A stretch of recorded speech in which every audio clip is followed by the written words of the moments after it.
جی بالکل، اس وقت میں اسسٹنٹ کمشنر مٹا محمد یوسف کریم کی آفس میں موجود ہوں۔ ابھی نئی نوٹیفیکیشن جاری ہوئی ہے جس کی بعد جو ہے 29 مارچ تک مکمل طور پر دکانیں جو ہے وہ بند کر دیے جائیں گے، اور جو لوگ جمع ہو رہے ہیں ان کی بھی ساتھ جو ہے ان کے خلاف بھی کارروائی کریں گے۔ ان سے پوچھتے ہیں کہ جو صوبائی حکومت اور ضلع سوات کے احکامات ہیں ان حوالے سے وہ کیا کہتے ہیں۔ السلام علیکم سر۔ وعلیکم السلام، بڑی مہربانی، آپ نے بہت اچھا وہ کیا ہے۔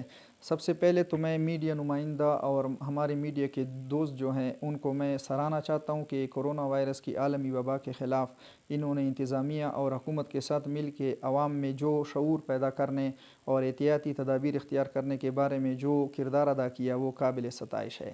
میں محمد یوسف کریم اسسٹنٹ کمشنر مٹا آپ سے مخاطب ہوں۔ چونکہ کرونا کی عالمی وبا کا شکار پاکستان بھی ہو رہا ہے، تو لہٰذا ہماری کوشش ہے کہ ہم عوام کو اس وبا سے دور رکھنے کے لیے پوری کوشش کریں۔ اس سلسلے میں وفاقی حکومت، صوبائی حکومت، تمام ادارے پورے طور پہ آپس میں متفق ہیں، اور اس سلسلے میں آپ کو بتاتا چلوں کہ سب سے پہلے تو اس کے لیے سب سے پہلی احتیاط جو ہے وہ یہ ہے کہ میں گزارش کرتا ہوں عوام سے کہ وہ سب اپنے اپنے گھروں میں رہیں۔ جیسا کہ آج کل ایک سلوگن ہے کہ اسٹے ایٹ ہوم، برائے مہربانی اپنے اپنے گھروں میں رہیں، اپنے گھروں سے نہ نکلیں اور ایک ذمہ دار شہری ہونے کا ثبوت دیں۔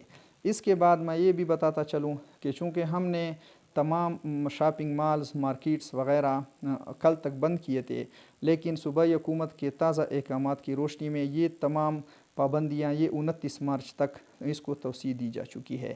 میں دوبارہ بتاتا چلوں کہ 29 مارچ تک تمام شاپنگ مال، غیر ضروری دکانیں بند رہیں گی۔ صرف وہ دکانیں کھلی رہیں گی جن میں میڈیکل سٹور، بیکری، نانبائی، دودھ، گیس کی دکانیں، پیسٹیسائڈز کی جن میں سپرے وغیرہ فصلوں پر سپرے کیا جاتا ہے وہ دکانیں یہ کھلی رہیں گی۔ فروٹ سبزی کی دکانیں کھلی رہیں گی۔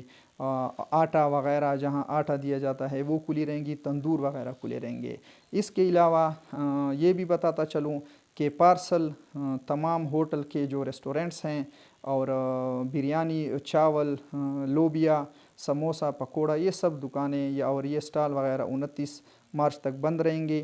میں دوبارہ التجا کر رہا ہوں کہ خدارا اس بیماری سے نمٹنے کے لیے، اس سے جیتنے کے لیے ہمارے ساتھ تعاون کریں اور ایک ذمہ دار شہری ہونے کا ثبوت دے کر اپنے گھروں میں رہیں اور غیر ضروری طور پر گھروں سے نہ نکلیں۔ انشاءاللہ امید ہے کہ بحیثیت قوم ہم کرونا وائرس کو شکست دے دیں گے۔ Thank you so much.